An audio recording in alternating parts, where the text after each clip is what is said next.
তোমরা কি জানো যে বই পড়লে আমাদের হ্যাপিনেস লেভেল ইনক্রিজ করে?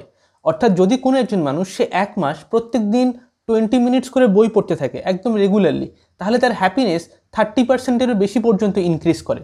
তো বই পড়া অত্যন্ত গুরুত্বপূর্ণ। আজকের ভিডিওটা একটু অন্যরকম হবে বন্ধুরা। আজকে আমি 2024 সালে যে সমস্ত বইগুলো পড়েছি তার মধ্যে থেকে 15টা বই নিয়ে আলোচনা করব। লাস্টে 2টো এক্সট্রা বই নিয়েও একটু কথা বলবো। আর এরপরে 2025 সালে কী কী পড়বো তার একটা ছোট্ট একটা প্ল্যান আমি রেডি করেছি, তো সেটা নিয়েও আমি একটু কথা বলবো যে এই বইগুলো পড়ার ইচ্ছা আছে। তো আজকে ভিডিওটা তোমরা সবাই দেখবে এবং দেখে জানাবে যে ভিডিওটা কেমন হয়েছে। এরকম বুকস নিয়ে আলোচনার কোনো ভিডিও তোমরা চাও কিনা, তাহলে সেরকম ভিডিওস আমি আরও বানাতে থাকবো। ওকে, তো শুরু করা যাক। সবার প্রথমে হচ্ছে আমি কিছু বাংলা বই দিয়ে শুরু করি। ওকে, নাও এই বছরে আমি একটা বই পড়েছি, এটার নাম হচ্ছে লাল সালু বলে, সৈয়দ ওয়ালিউল্লাহের লেখা। ঠিক আছে, একদম ছোট্ট উপন্যাস একটা, খুব বেশি বড় না, একদম সহজ সরল ভাষায় লেখা, বিগিনার্সদের জন্য খুবই ভালো। বিরাট একদম অনেক ভাস্ট লেখাও নয়, অনেক এক্সট্রিমলি ডিপ সেরকমও নয়, বেশ ভালো লেখা, বেশ ভালো লেখা আর ছোট্টর মধ্যে। ঠিক আছে, সৈয়দ ওয়ালিউল্লাহের লেখা, 100 পেজও নয়, এটা আই থিঙ্ক তারও কম। দেখে বলতে দিই, এটা হচ্ছে 80 পেজের মতো বই। ঠিক আছে, 80 পেজেস। আচ্ছা, এরপরে হচ্ছে রবীন্দ্রনাথ ঠাকুরের নৌকাডুবি উপন্যাসটা পড়েছিলাম, একদম বছরের শুরুর দিকে পড়েছিলাম। ঠিক আছে, রবীন্দ্রনাথ ঠাকুরের যে কটা উপন্যাস পড়েছি তার মধ্যে আমার সবথেকে বেশি ভালো লেগেছিল নৌকাডুবি উপন্যাসটা। আই থিঙ্ক এটা থেকে একটা বলিউডের সিনেমাও হয়েছে রিসেন্টলি, যেটা হচ্ছে আমির খানের প্রোডাকশন হাউস থেকে লাপাতা লেডিস বলে যে মুভিটা বেরিয়েছে, খুবই পপুলার হয়েছে। আমার এখনও দেখা হয়নি, বাট যতদূর শুনেছিলাম এই বইটা থেকে ওটা অ্যাডপ্ট হয়েছে। তো এই বইটা খুবই ভালো। বইটার মধ্যে একটা সিমেট্রি আছে, 4টে ক্যারেক্টার এবং একটা আর একটা ক্যারেক্টারের পুরো উল্টো, আর 4 জনের মধ্যে সম্পর্কটা মানে ইন্টারটুয়াইন, মানে দুজনের মধ্যে প্রথমে ভালোবাসা থাকবে, অন্য দুজনের মধ্যে একরকম সম্পর্ক থাকবে, তারপর তারা একে অপরের থেকে বিচ্ছিন্ন হয়ে আবার অন্য দুজনের সাথে সম্পর্ক তৈরি হবে, তারপর আবার তারা একে অপরকে ফিরে পাবে।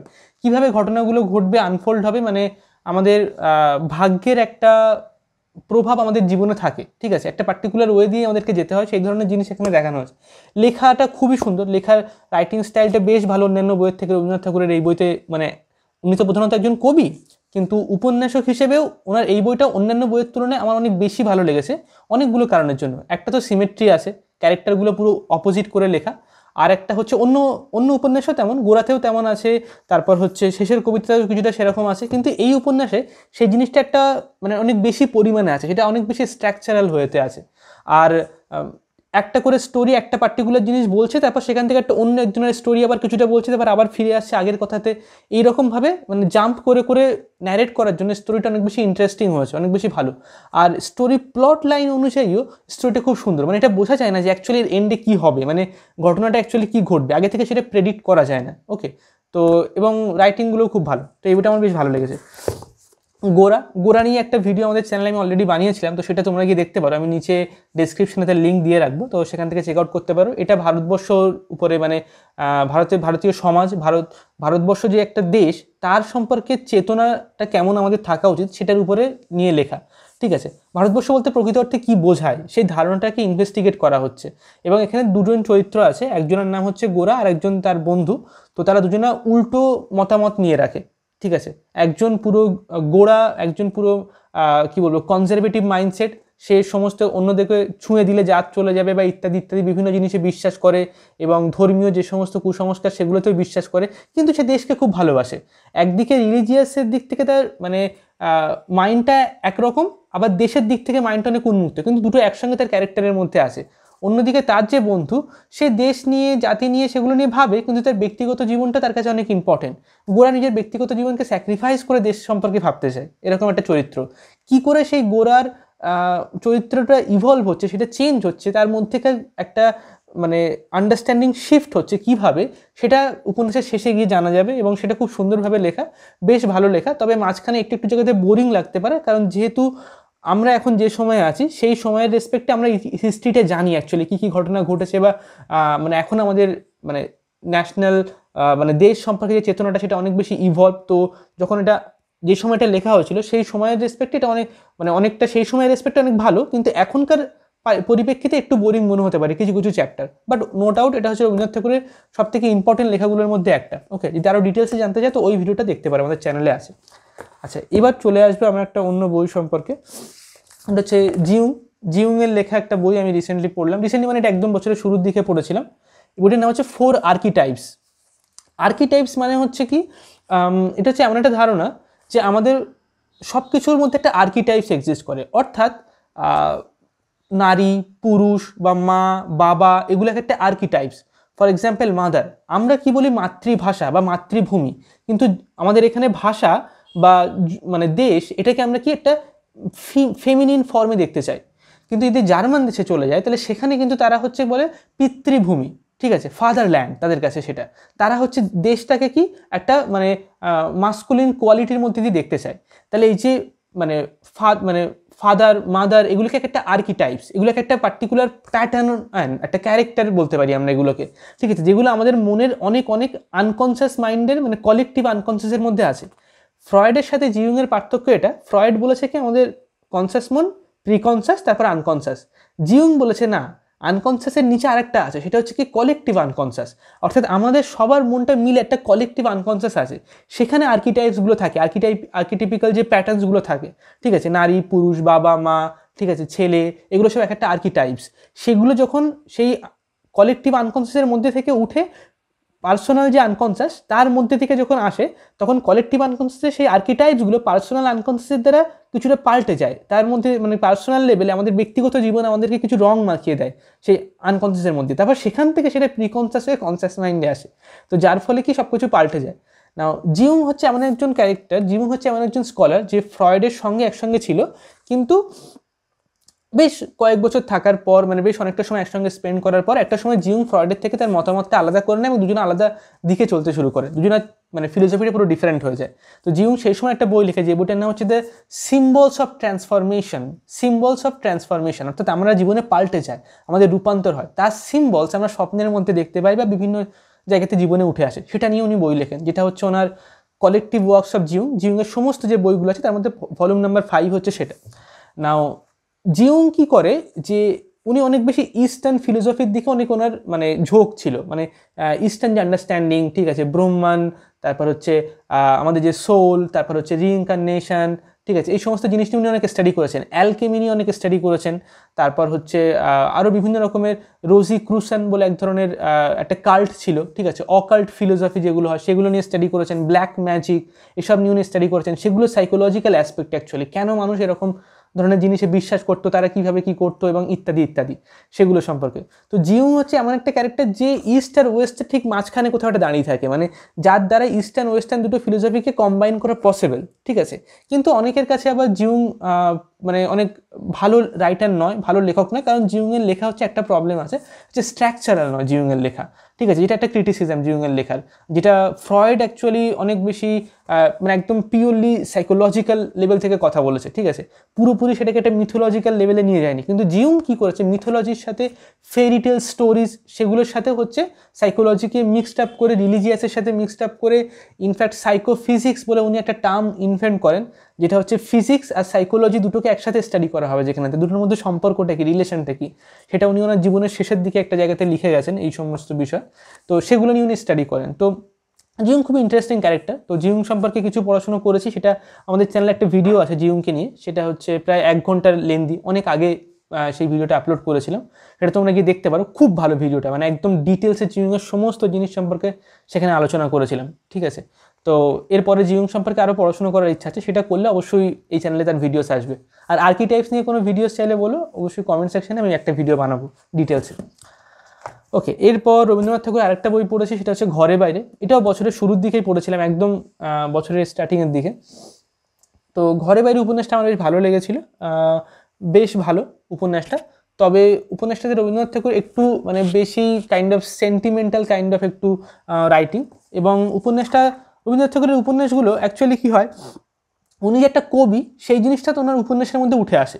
উনি পুরোপুরি একজন উপন্যাস যে লেখে তার মতো করে লেখেন না, ঠিক আছে। অনেক ছোট ছোট অ্যাফোরিস্টিক লাইন, অনেক কবিত্ব বোধের যে লাইন থাকে সেরকম অনেক জায়গাতে ছোট ছোট লাইন পেয়ে যাব আমরা। তারপর হচ্ছে অনেক জায়গাতে ছোট ছোট কিছু রূপক পেয়ে যাব, একটা ওয়ান লাইনার ফিলোসফি পেয়ে যাব, ঠিক আছে। ঘটনা অনেক বেশি আছে উপন্যাসের মধ্যে এবং ন্যারেটিভ অনেক কম আছে, ঠিক আছে।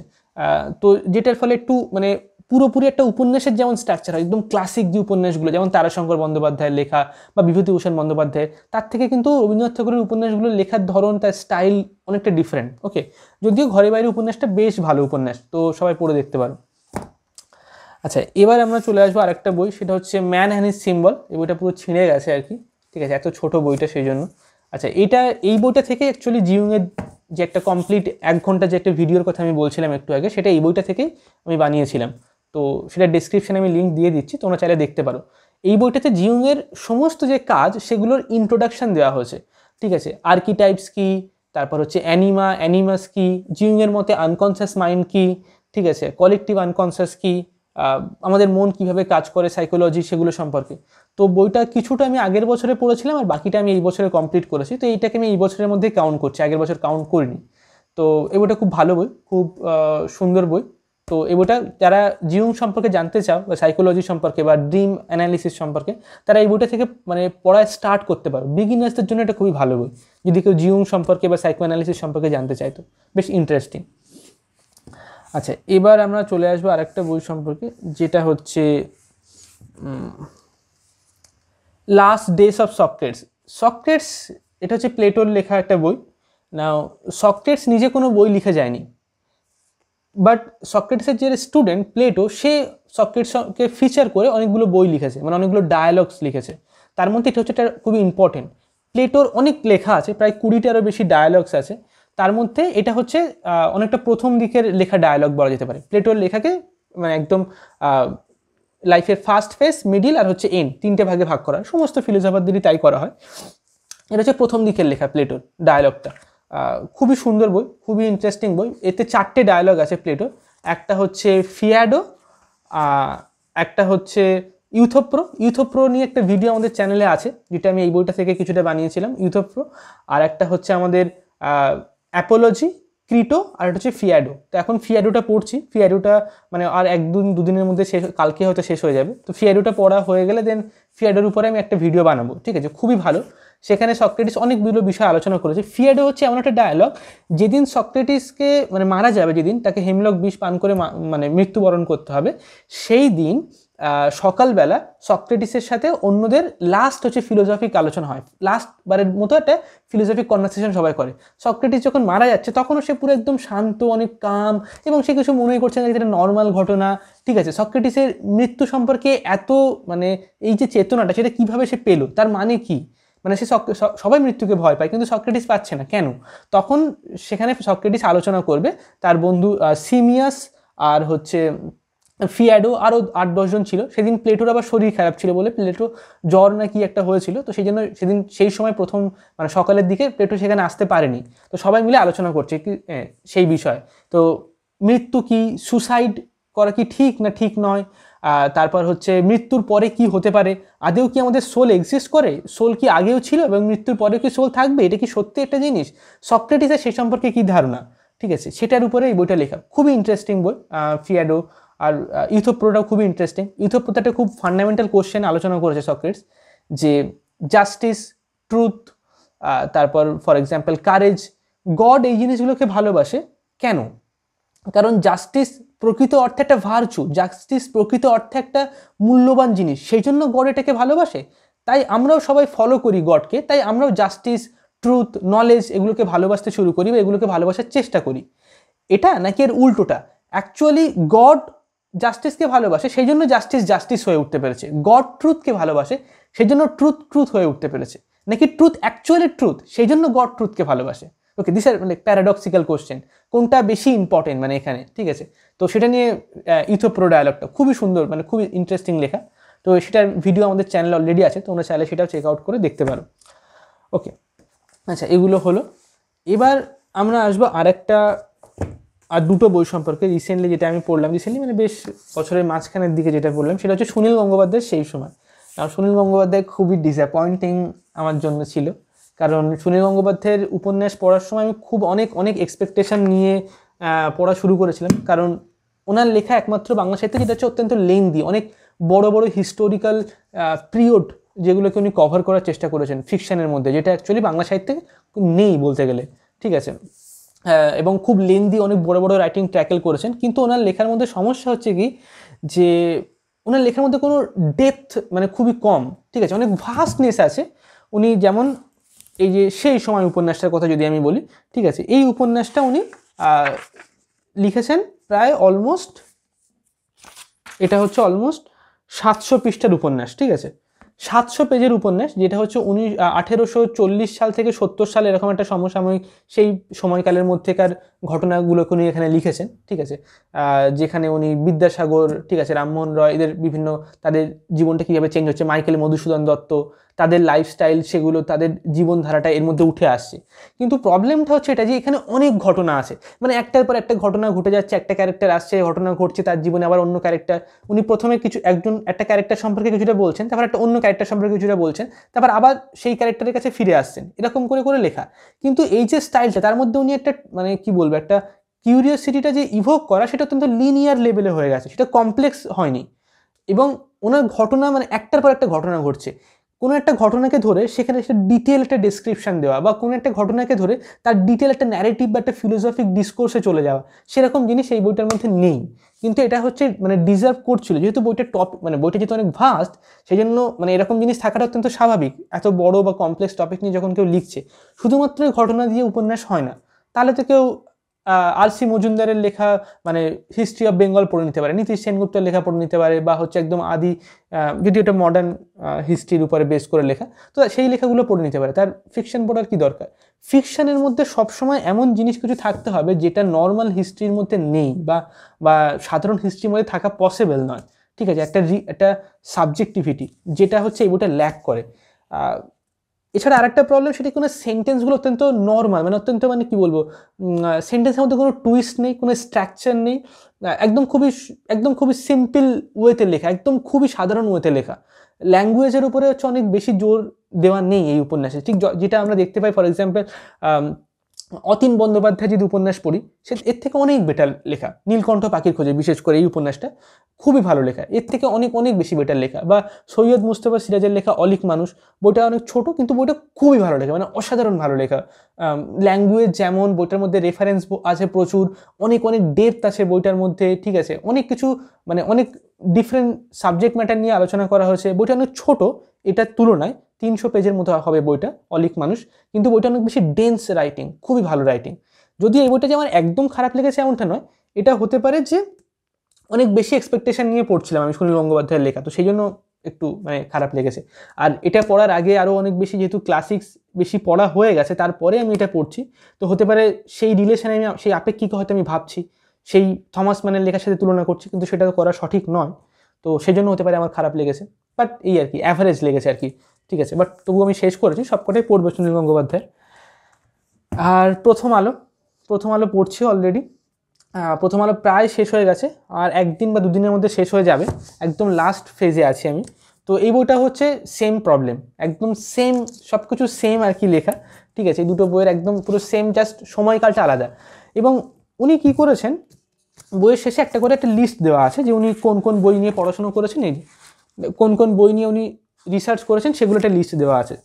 তো উনি হচ্ছে রামকৃষ্ণ পরমহংসদেব, বিবেকানন্দ, রবীন্দ্রনাথ ঠাকুর, এনাদের বায়োগ্রাফিগুলো খুব ভালো করে পড়েছে, বাঙালি হিস্ট্রিটা খুব ভালো করে পড়েছে, এবং সেগুলো পড়ার পর সেগুলোকে ফিকশনাল ফর্মে একটা মানে বাংলার হিস্ট্রিটা কি সেটা বোঝানোর চেষ্টা করেছে। কিন্তু অ্যাকচুয়ালি হিস্টোরিক্যাল ফিকশন ঠিক এইভাবে লেখা হয় না। এবং এর জন্য সুনীল গঙ্গোপাধ্যায়ের সাথে আমি আরও একটা জিনিস বলবো, ওয়েস্ট বেঙ্গলে অ্যাকচুয়ালি হিস্টোরিক্যাল ফিকশন লেখার জন্য যেরকম রিসার্চ করা দরকার, সেটা করা খুবই ডিফিকাল্ট। একজন ইটালিয়ান রাইটার আছে, তার নাম হচ্ছে উম্বার্তো ইকো, ওনার লেখা একটা বই আছে, বইটার নাম হচ্ছে the name of the rose. যে বইটা লেখার জন্য উনি 7 বছর সময় নিয়েছেন, এবং 7 বছর ধরে উনি বইটা রিসার্চ করেছেন, বিভিন্ন মানে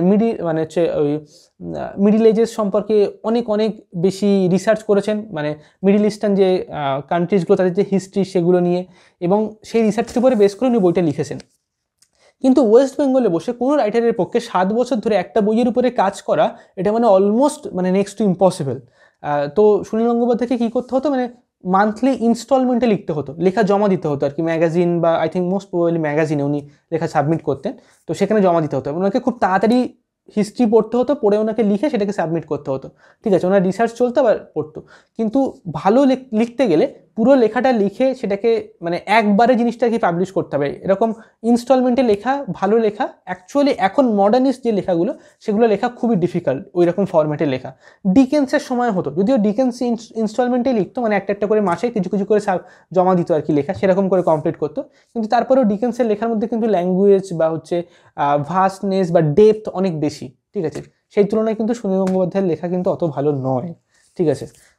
যদিও উনি অনেক বড় বড় টপিক, অনেক হিউজ বিষয়কে ট্র্যাকেল করেছেন, সেটা একটা প্রশংসার বিষয়, বাট লেখার ডেপথের দিক থেকে বললে কিন্তু অতটা ভালো নয়। সে একই প্রবলেম, অনেক বেশি ঘটনা প্রথম আলোতে একটার পর একটা ঘটনা ঘটে যাচ্ছে এবং হিস্টোরিক্যাল অ্যাকাউন্টস উনি দিয়ে যাচ্ছেন, কিন্তু কোনো ঘটনার মধ্যেকার যে আন্ডারলাইং ফিলোসফি সেটা কিন্তু ডিসক্রাইব করছেন না।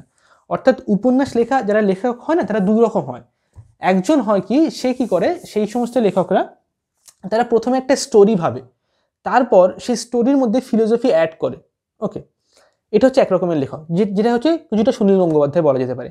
আর এক রকমের লেখক হয়, তারা কি করে, তারা প্রথমে একটা ফিলোসফিক কনফ্লিক্টের কথা ভাবে, একটা ফিলোসফিক সিচুয়েশন, একটা দ্বন্দ্ব, তারপর সেই কনফ্লিক্টের আশেপাশে স্টোরিজ উনি তৈরি করতে শুরু করেন। অর্থাৎ শুরু করে একটা ফিলোসফিক্যাল পয়েন্ট থেকে।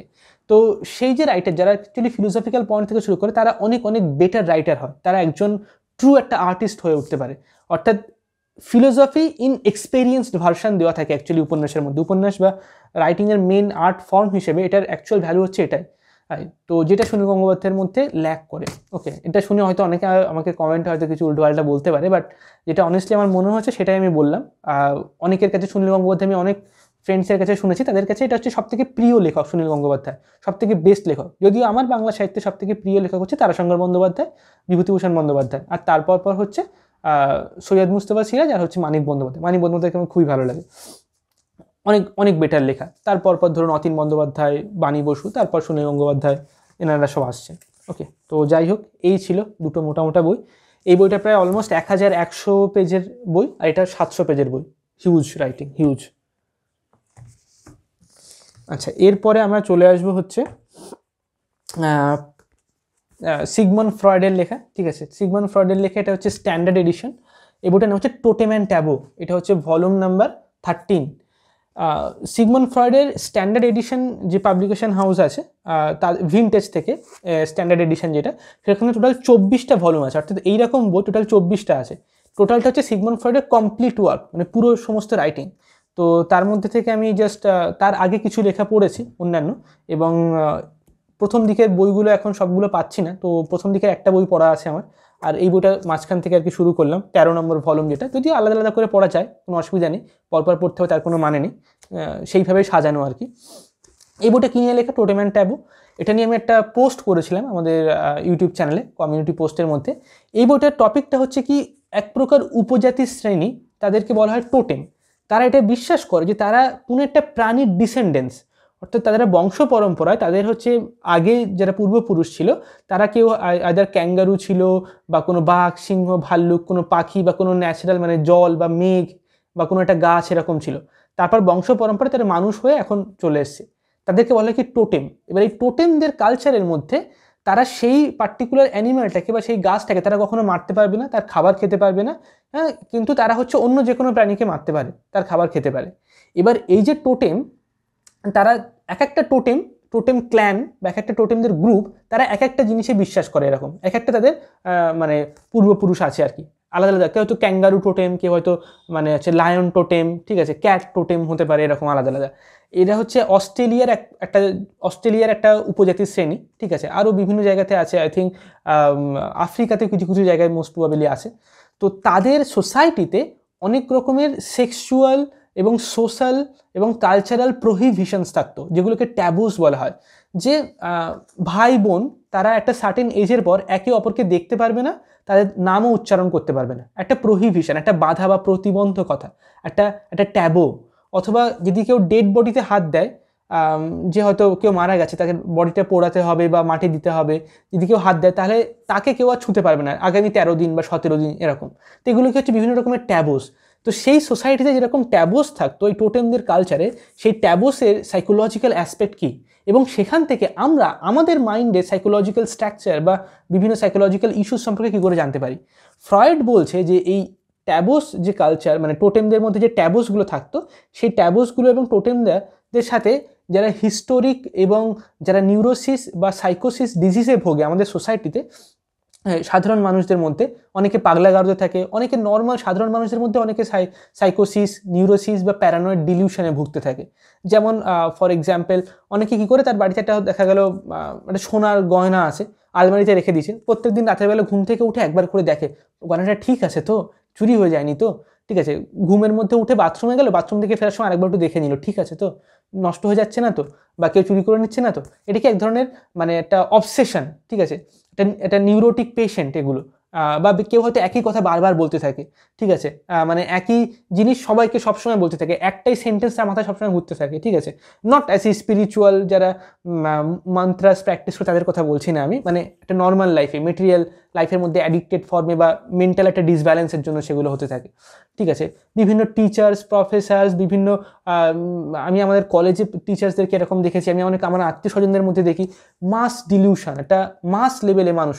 অনেক সময় কী হয়, ভোটের পরে যখন কেউ জিতে যায় তখন সবাই চিৎকার করতে করতে ছুটতে থাকে গাড়িতে, এবার রং মাখে, মানে অনেক চিৎকার চেঁচামেচি করতে থাকে। এগুলো কি এক ধরনের কি নিউরোসিস এগুলো, ঠিক আছে, সাইকোসিস বা নিউরোসিস, ঠিক আছে, আলাদা আলাদা এগুলো একটা সিমটমস, যেগুলো থেকে আমরা বুঝতে পারি মেন্টাল ডিসব্যালেন্স হয়ে আছে।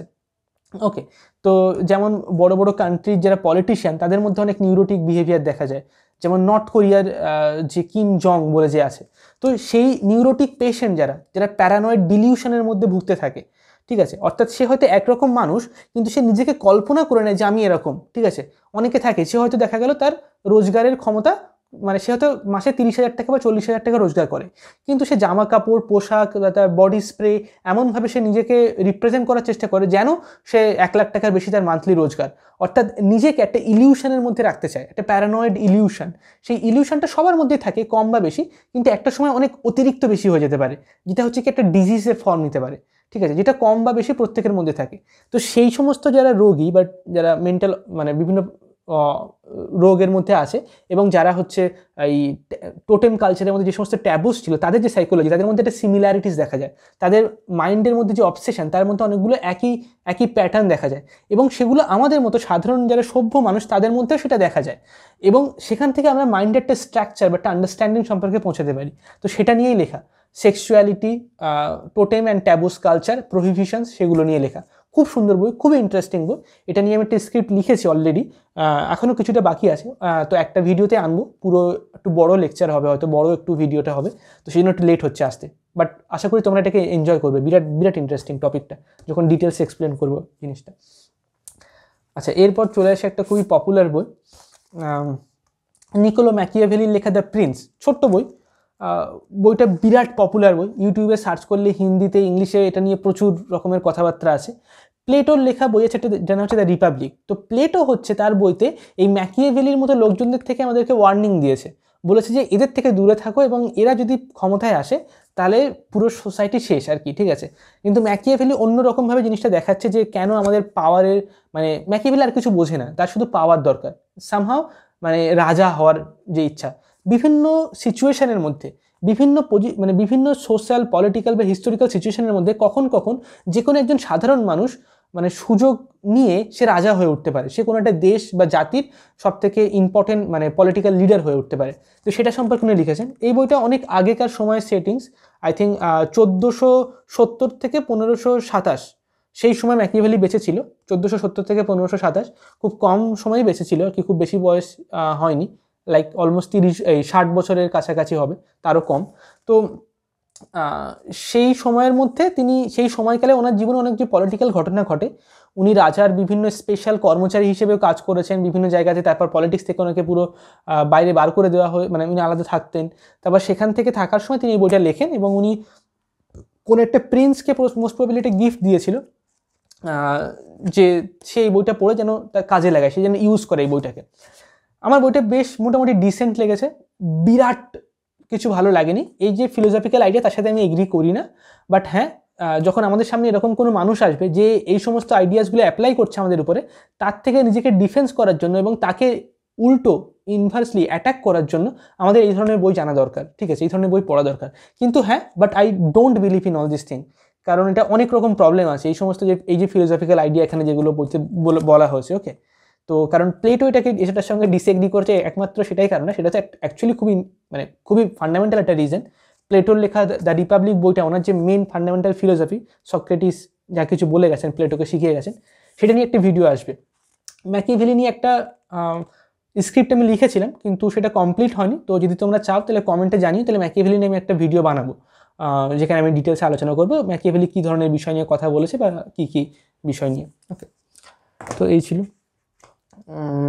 আচ্ছা, এবার আমরা চলে আসবো একটা খুব ইন্টারেস্টিং বই, সেটা হচ্ছে লিও টলস্টয়। লিও টলস্টয়ের লেখা শর্ট স্টোরিজ, যেটা হচ্ছে ভিনটেজ ক্লাসিকের। এই বইটা খুবই বড় বই, বেশ বড় বই, 500 কত পেজ, 499 পেজের বই, মানে অলমোস্ট 500 পেজের বই আর কি, ঠিক আছে। তো এই বইতে টলস্টয়ের সব থেকে মানে বেস্ট যে স্টোরিজগুলো আছে সেগুলো এই বইতে দেওয়া হয়েছে। তো যেমন এখানে হচ্ছে টোটাল 11টা স্টোরিজ এখানে দেওয়া হয়েছে, শর্ট স্টোরিজ, ঠিক আছে। একটা নভেলা দেওয়া হয়েছে। নভেলা মানে হচ্ছে যেটা হচ্ছে আমাদের উপন্যাসের থেকে একটু ছোট, আর ছোট গল্পের থেকে একটু বড়, ঠিক আছে। হাজি মুরাদ সেই নভেলাটার নাম, যেটা খুবই সুন্দর লেখা। মানে টলস্টয়ের শর্ট স্টোরিজ আমি প্রথম পড়ছি, মানে টলস্টয়ের কোনো লেখা আমি এখনও টাচ করতে পারিনি। আন্না কারেনিনা, ওয়ার অ্যান্ড পিস, সেগুলো পড়ার ইচ্ছা আছে। তো টলস্টয়ের শর্ট স্টোরিজ পড়ে বিরাট ভালো লাগলো। মানে কি বলবো, একদম স্লাইস অফ লাইফের মতো। টলস্টয়ের রাইটিংগুলো অনেক বেশি মিউজিক্যাল, এবং যারা অনেকের এরকম ধারণা আছে যে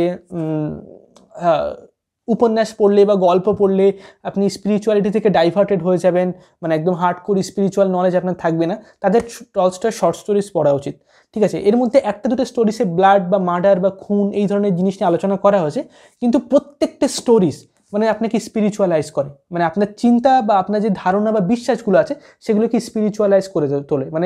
মানে অ্যাকচুয়াল স্পিরিচুয়াল যে বিলিফগুলো, মানে স্পিরিচুয়ালিটিতে গ্রো করার জন্য যে ধরনের বিশ্বাস বা যে ধরনের কম্প্যাশন আপনার মধ্যে তৈরি হওয়া দরকার, টলস্টয় সেগুলোকে পুরো ডিরেক্টলি এই রাইটিংগুলোর মধ্যে ইভোক করার চেষ্টা করছে, ঠিক আছে। হাজি মুরাদ বলে একজন একটা ক্যারেক্টার, তার সম্পর্কে লেখা। তারপর ডেথ অফ ইভান ইলিয়াস, যেটা হচ্ছে এই শর্ট স্টোরি কালেকশনটার নাম। ডেথ অফ ইভান ইলিয়াস হচ্ছে এরকম একজন মানুষ, সে মোস্ট প্রবেবলি লয়ার। তো সে মারা যাবে, একদম ডেথ বেটে আছে। সে যখন মারা যাওয়ার পর তার যারা মানে ফ্রেন্ড সার্কেলে যারা আছে, যারা তাদের পরিচিত জনদের মধ্যে আছে, তারা সবাই ভাবছে এটাই যে সে মারা গেলে তার পদটা কে পাবে, কার স্যালারি বাড়বে, ওই জায়গাটাতে কে নেবে। এবার তার মানে ইভান ইলিয়াসের জায়গাটা যদি একজন নেয়, তাহলে তার জায়গাটা আবার কে নেবে, এরকম করে সবাই নিজের বেনিফিট সম্পর্কে ভাবছে একজন মানুষের মৃত্যুতে। তারপর টলস্টয় চলে যাচ্ছে ইভান ইলিয়াসের মৃত্যুর আগে কী কী ঘটনা ঘটেছে এবং তার পুরো লাইফে কেমন কেটেছে সেটার উপরে।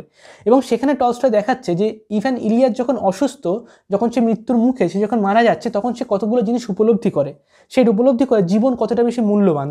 মানে সে সবসময় অনেক বেশি strong man kind of behaviour হয়ে থাকতো, অনেক বেশি সাকসেসফুল ছিল লাইফে, ঠিক আছে। কিন্তু মানে যখন সে মৃত্যুর সামনে, তখন জীবন সম্পর্কে তার মূল্যটা অনেক বেশি হয়ে যাচ্ছে। সে আরও বেশি ভালো করে রিয়েলাইজ করতে পারছে জীবনের ভ্যালু কোনটা। কিন্তু তার আশেপাশের মানুষটা সেটা বুঝতে পারছে না। তো তারা যে কথাগুলো বলছে, যে সমস্ত জিনিসগুলো নিয়ে ভাবছে, সেগুলো অত্যন্ত মূল্যহীন, সেগুলো তার কাছে মূল্যবান নয়। সে বুঝতে পারছে তারা একটা মিথ্যের মধ্যে আছে, একটা ইলিউশনের মধ্যে আছে।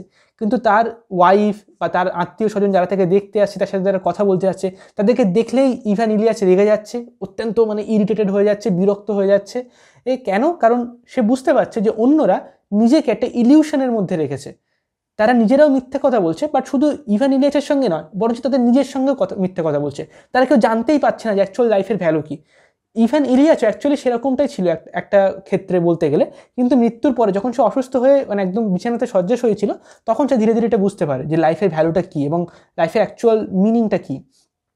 তো তার শুধুমাত্র একজনের সঙ্গে কথা বলতে ভালো লাগে, সেটা হচ্ছে তার বাড়ির একজন চাকর, ঠিক আছে। সে কোনো কিছুতে বিরক্ত হয় না। সে ইভান ইলিয়াসকে অ্যাকচুয়ালি তখনও ভালোবেসে তার স্নেহের সঙ্গে তাকে সাহায্য করে, কোঅপারেট করে। তো সেটার উপরে টলস্টয়ের রাইটিংগুলো হচ্ছে এমন একটা স্লাইস অফ লাইফের মতো। থমাস মানের লেখা যেমন অনেক ডিপ ফিলোসফি আছে তার মধ্যে, টলস্টয়ের মধ্যে ঠিক ওরকম না। টলস্টয় অনেক বর্ণনা দিচ্ছে, ঘটনার কথা বলছে, কিন্তু সেগুলো বলার মধ্যে দিয়ে টলস্টয় একটা প্রিন্সিপালকে সেট করার চেষ্টা করছে, একটা অ্যাক্সিয়মকে দাঁড় করানোর চেষ্টা করছে, একটা অ্যাক্সিয়মকে বোঝানোর চেষ্টা করছে। একটা জীবনের ঘটনা বলছে, কিন্তু সেই ঘটনাটার মধ্যে একটা সেন্টারকে উনি দেখানোর চেষ্টা করছেন, যেটার সাহায্যে তিনি বলতে চাইছেন কোনো একটা জিনিস পাঠককে, ঠিক আছে। তো মানে রাইটিং স্টাইল খুব সুন্দর, একদম সহজ ভাষায় লেখা। Tolstoy complex writing format follow করেনি। আমি আগে জানতাম না, আগে ভাবতাম টলস্টয় অনেক কমপ্লেক্স রাইটার, মানে অনেক কমপ্লেক্স ল্যাঙ্গুয়েজ হবে, অনেক জটিল হবে, কিন্তু জানি না মানে ওনার লেখা একদম সিম্পল, যে কেউ পড়তে পারবে, বুঝতে পারবে, একদম সহজ ভাষায় লেখা। আর খুব খুব সুন্দর, মানে একদম পিকচারগুলো বা ছবিগুলো, রাশিয়ান সোসাইটি বা রাশিয়ান সমাজ, সেখানকার কালচার, সেগুলো একদম মাথার ভেতরে পুরো ভেসে ভেসে বেড়ায়। সেগুলো অনেক কম লাইনের মধ্যে সেই ছবিগুলো বা পিকচার্সগুলো মাথায় ইভোক করাতে পারে, যেটা হচ্ছে খুব সুন্দর ওনার লেখার রাইটিং স্টাইলের মধ্যে। এবং ওনার রাইটিংয়ের মধ্যে প্রত্যেকটা একটা করে প্রিন্সিপাল, একটা করে ভ্যালুস উনি সেট করার চেষ্টা করছেন, যেটা হচ্ছে খুবই ইন্টারেস্টিং। এটা মনে হচ্ছে না একবার যে উনি বাই ফোর্সলি সেটা করার চেষ্টা করছেন কোনো স্টোরিতেই, ঠিক আছে। মানে স্টোরির স্ট্রাকচারটা এমনই, এতটাই বেশি রিয়েল, মানে এতটাই বেশি বাস্তব, যে জিনিসটা বোঝাই যাচ্ছে না যে ওনার যে প্রিন্সিপালসগুলো উনি, মানে সেগুলো যে সেটার সাথে স্টোরিটার কোনো ডিফারেন্স নেই অ্যাকচুয়ালি।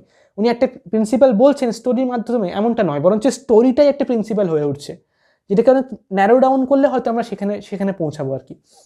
তো খুব ইন্টারেস্টিং বইটা, খুব ভালো লেগেছে। তো টলস্টয়ের আন্না কারেনিনা তো অবভিয়াসলি পড়বো। অনেক রাইটারদের মতে টলস্টয়ের লেখা আন্না কারেনিনা হচ্ছে the best novel ever written in the history of civilisation, মানে পৃথিবীর ইতিহাসে সব থেকে শ্রেষ্ঠ উপন্যাস। হ্যাঁ, টলস্টয়ের আন্না কারেনিনাকেই কনসিডার করা হয় অনেক রাইটারদের মতে, ঠিক আছে। সবাই এটাকে অ্যাকসেপ্ট করে না, বাট যদি এক নম্বরে না থাকে তাহলে প্রথম তিনটের মধ্যে শিওর টলস্টয় আন্না কারেনিনা থাকে সবসময়, ঠিক আছে। আচ্ছা, এবার চলে আসবে একটা খুবই ইন্টারেস্টিং বই। এই বইটার নাম হচ্ছে দ্য টিন ড্রাম। এই বইটা লেখার জন্য উনি নোবেল প্রাইজ পেয়েছেন। নামটা মোস্ট প্রবাবলি গ্রুন্ট গ্রাস, ঠিক আছে, হয়তো আমি ভুল প্রোনাউন্স করতে পারি, বাট গ্রুন্ট গ্রাস এটাই হয়ে যায় মোস্ট প্রবাবলি। এই বইটার টপিকটা হচ্ছে এরকম যে একটা ছেলে, সে জন্ম হচ্ছে এবং যখন তার 3 বছর বয়স, তখন সে ডিসিশন নেবে যে সে আর বড় হবে না, সে আর গ্রো আপ হতে চায় না, সে বড় মানুষদের তার পছন্দ না, বড়রা যেভাবে থাকে বের করে। তো সেই বার্থডেতে 3 বছর বয়সে বার্থডেতে সেটা ড্রাম গিফট পাবে। বাচ্চারা এরকমভাবে ড্রাম বাজায় না, ঠিক আছে, তো দুই দিকে এরকম বাজাতে থাকে, এরকম গোল একটা সিলিন্ডারের মতো দেখতে হয়, তো সেরকম ড্রাম পাবে। তো তার নাম হচ্ছে অস্কার, ঠিক আছে, ছবিতেও দেওয়া আছে অস্কার একটা ড্রাম বাজাচ্ছে। ওকে, তো অস্কার কি করবে, ড্রাম বাজানোর মাধ্যমে সে টাইম আর হচ্ছে সিচুয়েশনের মধ্যে ডেলভ করতে পারে, মানে বিভিন্ন আগের ঘটনা সে জানতে পারে। তো অস্কার কি করছে, সে গল্প বলা শুরু করছে তার গ্র্যান্ড প্যারেন্টস, মানে তার প্যারেন্টসের প্যারেন্টস, তো তার সেই প্যারেন্টসের প্যারেন্টস, তাদের মধ্যে কীভাবে প্রেম ভালোবাসা হয়েছিল, তারপর তাদের বাবা মায়ের, মানে তার মায়ের কীভাবে জন্ম হলো, তারপর সেখান থেকে সে কী করে জন্ম হলো, সেই স্টোরিজগুলো অস্কার বলছে। এবং তার পরপর সে চলে যাচ্ছে তার নিজের বড় হয়ে ওঠা, কী করে তার মায়ের সঙ্গে তার বাবার কেমন রিলেশন, ঠিক আছে, তারপর তার মাকে অন্য একজন ভালোবাসে, এবং সেই সময় সমাজে খ্রিশ্চানিটি সম্পর্কে উনি অনেক ক্রিটিসাইজ করেছেন এই বইতে, এবং সেটা অ্যাকচুয়ালি সেই পার্টিকুলার টাইম পিরিয়ডের রেসপেক্টে মানে বইটাকে পড়তে হবে। আদারওয়াইজ অনেকে যদি এখনকার প্রেজেন্ট সিচুয়েশনের রেসপেক্টে পড়ে, তাহলে বইটা অনেক বেশি মানে একটু কন্ট্রোভার্সিয়াল হতে পারে। ইনফ্যাক্ট এই বইটাকে আগুনে পুড়িয়েও দেওয়া হয়েছিল, এবং যে সময় পাবলিশ হয় সে সময় অনেক কন্ট্রোভার্সিয়াল ছিল বইটা। পরবর্তীকালে এটা যখন সেকেন্ড ওয়ার্ল্ড ওয়ার হয় এবং তার পরপরের সময় বইটাকে অনেক বেশি অ্যাকসেপ্ট করা হয়, এবং এই বইতে যেগুলো বলা হয়েছে সেগুলোকে মানে এখন স্টাডি করা হয়। মানে ইটস এ 20th সেঞ্চুরির সব থেকে বেস্ট রাইটিংগুলোর মধ্যে এটা হচ্ছে একটা। তো বোঝা যাচ্ছে কতটা ভালো বই। এই বইটা একটু ল্যাঙ্গুয়েজটা একটু অন্যরকমভাবে লেখা, একটু ডিফিকাল্ট মনে হতে পারে, মানে একটু না, বেশ ডিফিকাল্ট, আমার তো বেশি ডিফিকাল্ট লেগেছে, অনেক সময় লাগে বইটা পড়তে, প্রচুর টাইম লাগে। 577 পেজের বই, ঠিক আছে, অলমোস্ট 580 পেজ, গ্লসারিস অ্যান্ড নোটসগুলো ধরে 580 পেজের বই। বাট এই বইটা অ্যাকচুয়ালি 4-5খানা বইয়ের সমান, এর ল্যাঙ্গুয়েজ এবং এর লেন্থ ধরে আর কি, ঠিক আছে। মানে 580 পেজের বই, সুনীল গঙ্গোপাধ্যায়ের প্রথম আলো পড়তে যতটা সময় লাগছে আমার 1100 পেজের বই, তার থেকে বেশি সময় লাগছে আমার এই 580 পেজের বইটা পড়তে, তার ডবলেরও বেশি টাইম লাগছে, মানে এতটাই একটু জটিল টাইপের ল্যাঙ্গুয়েজটা। এবং এটার মধ্যে উনি অনেক জার্মান, সেই সময় নাৎসি জার্মান, মানে যে হিটলারের যে রাইস হয়, তারপর কিভাবে পুরো সোসাইটিতে প্রোপাগান্ডা ছড়িয়ে পড়ে, সেই সমস্ত জিনিসগুলো নিয়ে এখানে ডিসকাস করা হচ্ছে ডিটেলসে। অনেক অস্কার কী করে অস্কার প্রেমে পড়ছে, তার ভালোবাসা হচ্ছে, এবং অস্কার যে ড্রাম বাজায় তার এটা হচ্ছে সিম্বলিক এক্সপ্রেশন, হচ্ছে এটা যে সে তার ইমোশন, তার যে ফিলিং, সেগুলোকে সে এক্সপ্রেস করে দিচ্ছে মিউজিকের সাহায্যে। অস্কার যখন অনেক কষ্ট হয় তখন, বা তার কোনো জিনিস যদি ভালো না লাগে, সে কাঁদে, এবং কাঁদলেই তার আশেপাশে কাঁচ যেগুলো থাকে জানালাতে সেগুলো ভেঙে যায়, ঠিক আছে। তো এই বইটা একটা ম্যাজিক্যাল রিয়েলিজমের মধ্যে পড়ে, ঠিক আছে, কারণ অস্কারের ক্যারেক্টারটা সবসময় 3 ইয়ার্স ওল্ডই থাকছে, 3 বছরই থাকছে, এবং মানে সেই ম্যাজিক্যাল এলিমেন্টটাকে উনি ইউজ করে বিভিন্ন ক্যারেক্টার, বিভিন্ন একটা জিনিসের মধ্যে দিয়ে সেই ক্যারেক্টারটা যাচ্ছে, এবং সেই সময়কার হিস্ট্রি, পলিটিক্যাল চেঞ্জেস, বিভিন্ন ঘটনা সেগুলো উঠে আসছে। প্রত্যেকটা চ্যাপ্টার খুব খুব ভেবে চিন্তে লেখা, খুবই ভেবে চিন্তে লেখা, একদম প্রপারলি ডিজাইন। প্রত্যেকটা চ্যাপ্টারের মধ্যে মানে ন্যারেটিভ আর যে ইমেজেস দুটোর মধ্যে একদম খুব সুন্দর একটা ফাইন একটা ব্যালেন্স আছে। ঠিক আছে, উনি এখানে বিভিন্ন জিনিস নিয়ে আলোচনা করছেন, ডিসকাস করছেন, মানে ন্যারেটিভ মানে একটা এক্সপ্লেনেশনের মুডও আছে, আবার তার মধ্যে অনেক বর্ণনামূলক বা ডেসক্রিপশনমূলক জিনিসও আছে। দুটোর মধ্যে খুব সুন্দর ব্যালেন্স আছে। ম্যাজিক্যাল রিয়েলিজমটাকে খুব ভালোভাবে ওয়াইসলি ইউজ করা হয়েছে। হিস্টোরিক্যাল অ্যাকাউন্টগুলো তো খুবই ভালো, মানে একদম রিয়েল মনে হয়, কারণ লেখার মধ্যে মানে হিউজ পরিমাণে যে রিসার্চ করা হয়েছে লেখক এই বইটা লেখার জন্য, সেটা একদম প্রত্যেকটা চ্যাপ্টারে সেটা বোঝা যায়, প্রত্যেকটা চ্যাপ্টারে।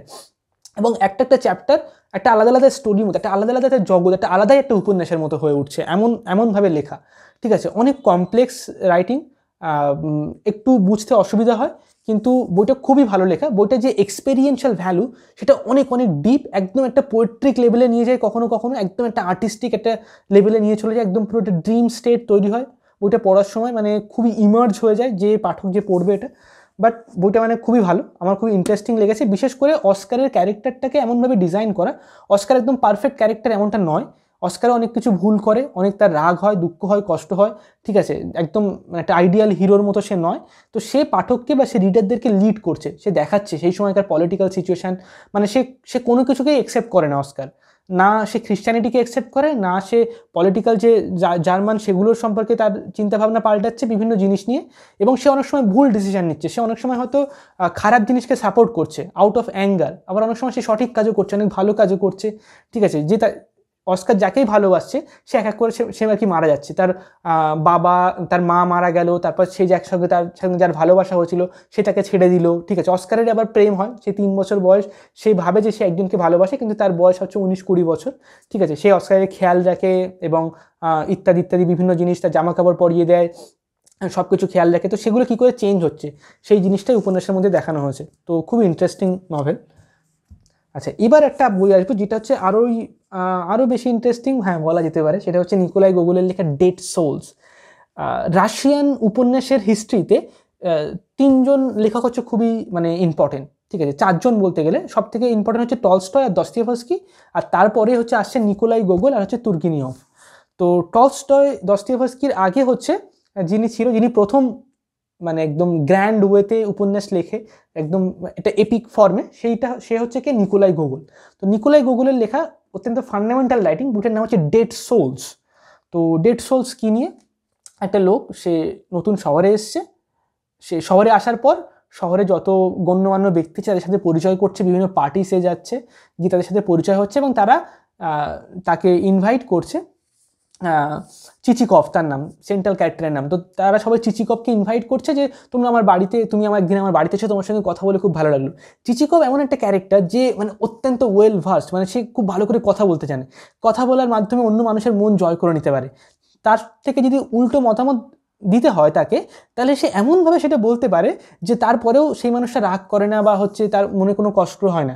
চিচিকভ যার সঙ্গে কথা বলে সেই চিচিকভের দ্বারা মুগ্ধ হয়ে যায়, চিচিকভ কথার মাধ্যমে অন্যদেরকে পারসুয়েট করে নিতে পারে। ঠিক আছে, এবং খুব মেপে মেপে খুব মানে একজন বিজনেসম্যানের মতো ভেবে চিন্তে কথা বলে।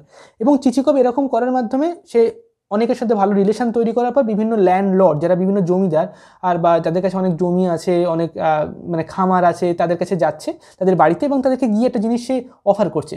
সে বলছে যে আপনার ডেড সোলগুলোকে আমার কাছে বিক্রি করে দিন। এই ডেড সোল মানে কি? ডেড সোল মানে হচ্ছে সেই সময় কি হতো, মানে রাশিয়াতে ট্যাক্স দিতে হতো গভর্নমেন্টকে। ধর একজন জমিদার, তার কাছে অনেক জমি আছে, তো গভর্নমেন্টকে ট্যাক্স দিতে হতো, কিন্তু কতটা জমি আছে তার উপরে নির্ভর করে নয়, বরঞ্চ কতজন মানুষ সেই জমিতে চাষ করছে, কতজন কৃষক আছে, তার যে সেন্সাস হয়েছে সেই তাদের মধ্যে ততজনের নাম সেখানে রেকর্ডে আছে, তাদের উপরে বেস করে ট্যাক্স দিতে হতো। এবার যদি কোনো একজন মানুষ অসুস্থ হয়ে মারা যায় বা অন্য কোনো কারণে বয়স হয়ে মারা যায় বা কোনো রোগে মারা যায়, তাহলে সেন্সাস তো সেই মুহূর্তেই হচ্ছে না, তো তারা তখনও ডকুমেন্টসের মধ্যে তখনও জীবিত অবস্থায় আছে, বেঁচে আছে, কিন্তু তারা বাস্তবে মারা গেছে। কিন্তু সেই মানে যারা কৃষক বা যারা চাষ করে, যারা শ্রমিক, তাদের জন্য যে জমিদার তাকে ট্যাক্স দিতে হয় স্টিল, কারণ তার মানে নামটা এখনও রেজিস্টার আছে, এখনও সেন্সাস হয়নি। তো চিচিকভ কী করছে, সেই ডেড সোলগুলোকে, সেই যে কাগজগুলো যে কৃষকগুলো মারা গেছে, সে তাদের কাগজগুলোকে সে কিনে নিতে চাইছে টাকা দিয়ে। কিন্তু কেউ এমন কাগজ কেন কিনবে? সে এটা কিনে নিয়ে কী করতে চায়? মানে চিচিকপের অ্যাকচুয়ালি উদ্দেশ্যটা কী সেটা বোঝা যাচ্ছে না। এবং চিচিকপ আস্তে আস্তে শহরে এত বেশি পপুলার হয়ে যাবে, পুলিশ কমিশনার থেকে শুরু করে বিভিন্ন গভর্নমেন্ট অফিসিয়াল বড় বড় যারা পদে থাকে তারা সবাই চিচিকপের বিরাট ফ্যান। চিচিকপকে নিয়ে বিভিন্ন রকম আলোচনা হচ্ছে, কারণ চিচিকপ অনেক টাকা দিয়ে বিভিন্ন মানে ডেড সোলকে কিনে নিচ্ছে। কিন্তু যে বিক্রি করছে শুধুমাত্র সেই জানে যেটা ডেড সোল, এবং চিচিকপ জানে, কিন্তু বাকিরা কেউ জানে না। সবাই ভাবছে তারা এখনও বেঁচে আছে। তাদের সেই কৃষকদেরকে সে ওই মানে জমিদারদের কাছ থেকে কিনে নিচ্ছে যে আমার জমিতে এবার থেকে চাষ করবে এরকম, এবং তাদেরকে কিনে নিয়ে সে অন্য জায়গাতে অন্য একটা ল্যান্ডে নিয়ে যাবে যেখানে অ্যাকচুয়াল চিচিকপ থাকে, যেখান থেকে সে এসছে। কিন্তু চিচিকপের অ্যাকচুয়াল উদ্দেশ্য কী? চিচিকপ কে, কোথা থেকেই বা কেন এসছে? তো সেটা নিয়ে হচ্ছে এই উপন্যাসটা। এবং এটার মাধ্যমে তিনি রাশিয়ান সমাজ, রাশিয়ান সোসাইটির যে বিভিন্ন মানে ইনস্টিটিউশন, বিভিন্ন যে ল অ্যান্ড অর্ডার, বিভিন্ন মানে যেখানে ব্যাংকিং সিস্টেম হোক বা হচ্ছে বিভিন্ন পুলিশ যে সমস্ত ইনস্টিটিউশন আছে ল অ্যান্ড অর্ডারের সেগুলো হোক, তার মধ্যে যে সমস্ত প্রবলেমসগুলো আছে, তার মধ্যে বিভিন্ন রকমের প্রোপাগ্যান্ডা চলতে থাকে, তার মধ্যে বিভিন্ন রকমের কনফিউশন, সেগুলোকে তিনি তুলে ধরছেন। তার সঙ্গে সঙ্গে একজন মানুষের জীবনে টাকার গুরুত্ব কতটা, টাকা কতটা ইম্পর্টেন্ট সেটা তুলে ধরছে। চিচিকপকে আমরা ভাবতে পারি একটা মডার্ন ডে এন্টারপ্রেনিয়রের মতো, ঠিক আছে, এন্টারপ্রেনিউরিয়াল একটা জার্নি, যার কাছে টাকাটা খুব ইম্পর্টেন্ট, এবং সেটার জন্য সে কী কী করছে, কত দূর পর্যন্ত যাচ্ছে, তার পাস্ট কী, তার ছোটোবেলাতে একটা ট্রমা ছিল, তার বাবার সঙ্গে তার যে সম্পর্কটা ছিল চিচিকপের সঙ্গে, সেটা নিয়ে একটা এন্ড পোর্শনে গিয়ে সেটা রাইটার রিভিল করে। রাইটিং স্টাইল থেকে শুরু করে একটা এপিক ফরম্যাটে লেখা, খুব সুন্দর লেখা, একটা মিস্টোরিয়াস একটা নেচার আছে বইটার মধ্যে, যে কী হচ্ছে কেন হচ্ছে সেটা বোঝা যায় না, সেটা মানে পাঠককে হোল্ড করে রাখে, এবং সেটাকে ধরে রাখার মাধ্যমে পাঠককে অনেক কিছু বলে দিচ্ছে। মানে একদিকে একটা কিউরিয়াসিটি দিচ্ছে, সেটা খুবই ইন্টারেস্টিং। সেই কিউরিয়াসিটিটাকে ছেড়ে দেওয়া সম্ভব নয় কোনো পাঠকের জন্য, এবং সেটাকে তার পিছনে পিছনে চলতে চলতে যে পাঠক সে কী করছে, সে রাশিয়ান সোসাইটি সম্পর্কে জেনে ফেলছে, সে কালচার হিস্ট্রি সেগুলো সম্পর্কে জানছে, ঠিক আছে, তার মেন্টাল অ্যাওয়ারনেসটা অনেক বাড়ছে। ওকে, তো এইভাবে লেখা বইটা খুবই ইন্টারেস্টিং, এটা একদম ফান্ডামেন্টাল ক্লাসিক। পৃথিবীর ইতিহাসের শ্রেষ্ঠ বইগুলোর মধ্যে এটাকেও কনসিডার করা হয়, তিন ড্রামকেও কনসিডার করা হয় পৃথিবীর ইতিহাসে লেখা শ্রেষ্ঠ উপন্যাসগুলোর মধ্যে। তো এটা খুব ইন্টারেস্টিং বই। আচ্ছা, এছাড়া হচ্ছে আর একটা বই যেটা হচ্ছে সিগমন্ড ফ্রয়েডের লেখা, যেটা আমি রিসেন্টলি, এখনও বইটা শেষ হয়নি। এই বইটা হচ্ছে সবথেকে ডিফিকাল্ট, এখনও যে কটা বইয়ের কথা বললাম তার মধ্যে এটা পড়তে আমার সবথেকে বেশি সময় লাগছে। এটা হচ্ছে 572 পেজের বই। বইটার নাম হচ্ছে the essentials of psycho analysis. Now Sigmund Freud যখন তার জীবনের শেষের দিকে, যখন তিনি অনেকগুলো বই, অনেকগুলো পেপার, অনেক কিছু লিখে ফেলেছেন, তো তাকে অনেকে রিকোয়েস্ট করছে যে তুমি এমন একটা বই লেখো ফ্রয়েড, মানে যাতে করে যারা সাইকোঅ্যানালিসিস জানে না, যারা নতুন অ্যাপ্রোচ করতে চাইছে সাবজেক্টটাকে, তারা যেন সেই বইটা পড়ে যেন বুঝতে পারে সাইকোঅ্যানালিসিস কী। তো ফ্রয়েড সেটা নিয়ে একটা বই লেখে, কিন্তু সেই বইটাতে ফ্রয়েড কী করে, তার যে টোটাল যে লাইফ টাইমের কাজ সেটাকে সেই বইটার মধ্যে সে ইনক্লুড করে, মানে সব কিছু সম্পর্কে মিলিয়ে মিশিয়ে লেখে। এবং সেটা করতে গিয়ে ফ্রয়েড বইটাকে এতটাই কমপ্লেক্স, এতটাই জটিল করে ফেলে যে এখন যারা সাইকোঅ্যানালিসিস নিয়ে পড়াশুনো করে তারা সেই বইটা সবার লাস্টে গিয়ে পড়ে, সবার শুরুতে পড়ে না, ঠিক আছে, কারণ বইটা অনেকটা কমপ্লেক্স লেখা। তো যেটা মানে যেমনভাবে পাবলিকেশন হাউস বা যারা মানে ফ্রয়েডের সঙ্গে থাকতো অন্যান্যরা, তারা যেভাবে চেয়েছিল বইটাকে ফ্রয়েডকে লিখতে বলেছিল, সেভাবে লেখা হয়নি। তো সেই জন্য তারপরে ফ্রয়েডের মেয়ে, যার নাম হচ্ছে I think most probably Anna Freud, Anna Freud, সে হচ্ছে এই বইটা লেখে। কারণ সে লেখে যে এমন একটা বই যেটা আর কি অন্যদেরকে ইন্ট্রোডিউস করবে ফ্রয়েডের টোটাল যে বডি অফ ওয়ার্ক, ফ্রয়েডের সমস্ত কাজগুলোকে। তো এই বইটার মধ্যে অ্যানা ফ্রয়েড নিজে কিছু লিখেছেন, যেমন ফ্রয়েডের বিভিন্ন লেখা থেকে বিভিন্ন একটা চ্যাপ্টার বা একটা খণ্ড উনি তুলে নিয়েছেন, নিয়ে একটা কালেকশন তৈরি করেছেন, এটা একটু ইম্পর্টেন্ট, ওটা ইম্পর্টেন্ট, এখান থেকে এটা ইম্পর্টেন্ট, সেগুলোকে একটা অর্ডারে সাজিয়েছে অ্যানা ফ্রয়েড। তারপর প্রত্যেকটা চ্যাপ্টারের শুরুতে উনি নিজের একটা ইন্ট্রোডাকশন লিখেছেন উনি নিজে, যে ফ্রয়েড এই চ্যাপ্টারে এই জিনিসটা নিয়ে বলবে, এই রকম তার বেসিক জিনিসগুলো তুমি এটা জেনে নাও।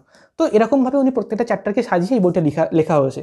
তো টোটাল ফ্রয়েডের আন্ডারস্ট্যান্ডিং, যদি কেউ সমস্ত ফ্রয়েডের বইগুলো না পড়ে, তো একটা বই পড়ে নিতে চায়, তাহলে সে এটা পড়তে পারে। যদিও বইটা খুবই কমপ্লেক্স হতে লেখা, ল্যাঙ্গুয়েজ মানে ফ্রয়েডের ল্যাঙ্গুয়েজ মানে যথেষ্ট ডিফিকাল্ট আর কি, ঠিক আছে, ভিন্টেজ ক্লাসিকের এটা, এবং বইটা পড়তে প্রচুর সময় লাগে। এবং বইটাতে বিভিন্ন বিষয় নিয়ে লেখা হয়েছে, যেমন হচ্ছে ড্রিম থিওরি নিয়ে লেখা হয়েছে, আনকনসিয়াস মাইন্ড নিয়ে, সাইকোঅ্যানালিসিস কী সেটা নিয়ে লেখা হয়েছে, তারপর নিউরোসিস নিয়ে লেখা হচ্ছে, সেক্সুয়ালিটি নিয়ে লেখা হচ্ছে, মানে সাইকোসেক্সুয়ালিটি বেসিক্যালি বলতে গেলে আমাদের মনের মধ্যে যে সেক্সুয়াল ইম্পালসগুলো চলতে থাকে বা আনকনসিয়াস মাইন্ডে, তো সেটা সম্পর্কে একটা ভিডিও আমাদের চ্যানেলে অলরেডি আসবে। ইগো আইডি সুপার ইগো সেটা নিয়ে বলেছে ফ্রয়েডের, প্লেজার প্রিন্সিপল সুখ দুঃখ সেটা নিয়ে বলেছে ফ্রয়েড এটার মধ্যে, সিমটম কি, রিপ্রেশন কি, তারপর নিউরোসিস সাইকোসিস এগুলো কি। তো ইটস এ হিউজ রাইটিং। তো এই বইটার এখনও অর্ধেকের বেশি পড়া হয়ে গেছে আমার, কিন্তু এখনও কিছুটা বাকি আছে। তো মোস্ট প্রবাবলি এটা তো নেক্সট ইয়ারে শেষ হবে, হয়তো এখন অনেকটা সময় লাগবে এটা শেষ করতে আর কি। তো এটা খুবই ভালো বই ছিল এবং অনেক দিন ধরে আমি পড়ছি, একটু একটু করে পড়ছি, তারপর অন্য বই পড়ছি, আবার কিছুদিন বাদে ফিরে এসে আবার এই বইটা পড়ছি, আবার একটু অন্য বই পড়ছি, এরকম করে পড়ছি। So it takes lots of time. আর এই বইটার উপরে অনেকগুলো ভিডিওস আমাদের চ্যানেলে আছে। ইনফ্যাক্ট ফ্রয়েডের যে সমস্ত ভিডিওসগুলো আমি বানিয়েছি তার মধ্যে বেশিরভাগই মোস্ট প্রবাবলি আমি এই বইটা থেকেই বানিয়েছি রিসার্চ করে।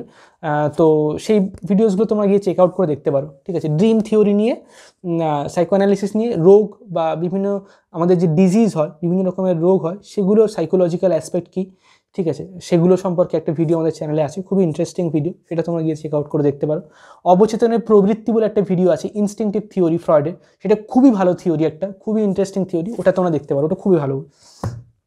আচ্ছা, তো এই ছিল আমার সমস্ত বই। এবার হচ্ছে আরেকটা বই, যেটা হচ্ছে অ্যারিস্টটলের লেখা নিকোমেশিয়ান এথিক্স, যেটা অর্ধেকটার বেশি পড়ে রাখা হয়েছে কিন্তু শেষ হয়নি। তো মোস্ট প্রবাবলি দুটোর মধ্যে একটা বইকে আমি এই বছরে কনসিডার করবো, আর একটা বইকে নেক্সট ইয়ারে কনসিডার করবো পড়া হয়েছে। কারণ জেনারেলি ডিসেম্বর মাসের মধ্যে আমি সমস্ত বইগুলোকে কমপ্লিট করে দিই, ডান করে দিই, মানে কোনো বই রাখি না যেটা এই বছর দু বছরই পড়তে হবে। বাট এবছর এরকম হয়ে গেছে কারণ বিভিন্ন রকম প্রবলেমস ছিল, এবছরে অনেক কম পড়াশুনো করা হয়েছে আমার 2024-এ। তো আই ডোন্ট নো 2025-এ কতটা পড়াশুনো করা হবে, কারণ এবছরে একই সাথে মানে আমাদের ফ্যামিলিতে মানে অনেকে একসঙ্গে অসুস্থ হয়ে পড়ে, বাবা মা এবং আমি তিনজনে একসাথে প্রায় অসুস্থ হয়ে পড়ি। তো মাঝখানে প্রায় 3-4 মাসের কাছাকাছি আমার মানে পড়াশোনাতে কনসেন্ট্রেটই করতে পারিনি। মানে বারবার করে বিভিন্ন মাঝখানে 20 দিন 25 দিন, আবার একটা সময় এরকম করে অনেকটা টাইম নষ্ট হয়ে গেছে, সেটা বিভিন্ন অন্যান্য কারণের জন্য। তো এই বছরে পড়াশোনা অনেক কম হয়েছে অন্যান্য বছরের তুলনায়, বাট এবছর অনেক বেশি আশা নিয়ে পড়াশোনা শুরু করেছিলাম যে একটু বেশি পড়াশোনা করব। তো দেখা যাক 2025 সালটা কেমন কাটে। তো এটা হচ্ছে নিকোমেশিয়ান এথিক্স, অ্যারিস্টটলের লেখা বই, যেটা অ্যারিস্টটলের ছেলে, যার নাম মোস্ট প্রবাবলি নিকোলাস, সে এটা কম্পাইল করেছিল। অ্যারিস্টটলের বিভিন্ন লেকচার সিরিজগুলো থেকে নিয়ে বইটা তৈরি করে, যে how to live a good life, তার উপরে এই বইটা লেখা। এখন মডার্ন ডে যে সেলফ হেল্প জনরা বলতে আমরা যেটা বুঝি, অ্যারিস্টটলের এই বইটা কিছুটা সেই রকম ফরম্যাটেই লেখা বলা যেতে পারে, যদিও বইটা অনেকটা কমপ্লেক্স, মানে অনেক রকমের জিনিস, অনেক প্যাটার্ন, একটা জিনিস তার অনেকগুলো ক্যাটাগরিজ, তার প্রত্যেকটা আবার সাব ক্যাটাগরিজ, তার মধ্যে আবার সাব ক্যাটাগরিজ, ঠিক আছে, প্রত্যেকটা আলাদা আলাদা আইডিয়াস, আলাদা আলাদা প্রিন্সিপাল, বিভিন্ন ক্যারেক্টার, হিউম্যান বিংস, বিভিন্ন জিনিস নিয়ে অ্যারিস্টটল এখানে বলেছেন। তো মেইন টপিক হচ্ছে how to live a good life, the question of good, what is good. Okay, যদি আমরা জীবনের একদিন বা একটা সময়কালের জন্য হ্যাপি থাকি, সুখে থাকি, তার মানে পুরো জীবনটা সুখে আছে এমনটা নয়। তো হাউ টু লিভ এ মানে টোটালি একটা গুড লাইফ, কী করে পুরো একটা জীবন সুন্দর হতে পারে, সেটার উপরে লেখা।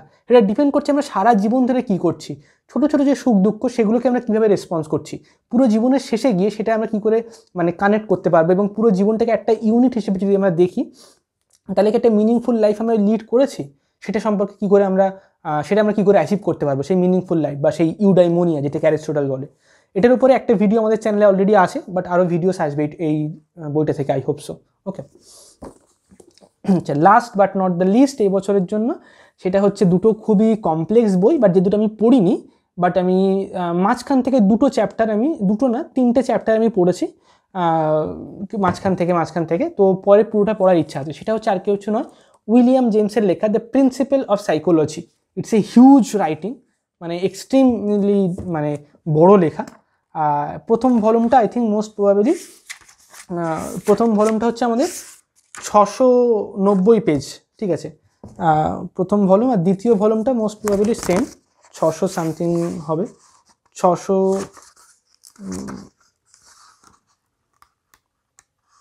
688 পেজ, 290 করে যদি আমরা ভাবি, মানে 700 অলমোস্ট প্রায় 1400 পৃষ্ঠার কাছাকাছি দুটো ভলিউম মিলে, ঠিক আছে, principle of psychology. Now William জেমসের এই বই দুটো আমি কিনেছিলাম অনেক কস্টলি এই বই দুটো অ্যাকচুয়ালি। তো আমি কলেজের পরপর কিনেছিলাম আর কি, যখন আমি টিউশন ক্লাস করাতাম অনেক বছর আগে। বাট অন্য আরেকটা বই আমি পড়েছি উইলিয়াম জেমসের, যেটা প্র্যাগমেটিজম, ওনার সব থেকে পপুলার রাইটিং, যেটা সব থেকে ইম্পর্টেন্ট। বাট এই বই দুটো আমার পড়া হয়নি, আমি ভেবেছিলাম পড়বো। তো এই বই দুটোর মধ্যে দুটো চ্যাপ্টার আছে, একটা নাম হচ্ছে দ্য পারসেপশন অফ স্পেস, মানে যে স্পেস, সেটা আমরা মানসিকভাবে সাইকোলজিক্যালি আমরা কীভাবে দেখি, সেটা আমাদের মনে সাইকোলজিতে কী এফেক্ট ফেলে, তার উপর একটা চ্যাপ্টার, মানে অনেক বড় চ্যাপ্টার, ঠিক আছে, অনেক কিছু লেখা আছে তার মধ্যে। আরেকটা হচ্ছে পারসেপশন অফ টাইম, ঠিক আছে, অর্থাৎ টাইমকে আমরা সাইকোলজিক্যালি কীভাবে পারসিভ করি, এছাড়া পারসেপশন অফ থিংস, অবজেক্টকে আমরা সাইকোলজিক্যালি কীভাবে দেখি।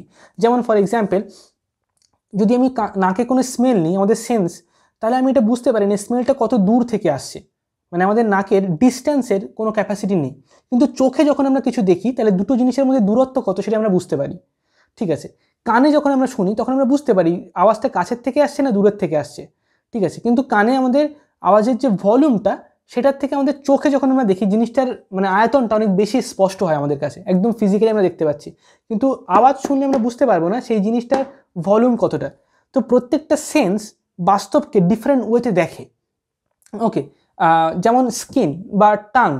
নাও টাং হচ্ছে কি, যখন শরীরের ভেতরে কোনো জিনিস যাচ্ছে তখনই আমি সেই জিনিসটাকে তার টেস্ট করতে পারছি, টাং। কিন্তু নাক হচ্ছে কি, আমি সবসময় কাজ করছে, মানে নিঃশ্বাস প্রশ্বাস চলছে, কিন্তু অ্যাট দ্য সেম টাইম অনেক তীব্র গন্ধ হলেই আমি মানে নাকে সেটা হচ্ছে আমাদের আসে, বা স্মেলটা আমাদের নাকে আসে। তো চোখ অনেক দূর পর্যন্ত বিস্তৃত, কিন্তু অত দূরে যদি কোনো একটা দুর্গন্ধযুক্ত জিনিস থাকে তাহলে আমাদের নাকে সেটা স্মেল পাবে না। নাকের ক্যাপাসিটি অনেক লোকাল লেভেলে, অনেক রিজিওনাল লেভেলে।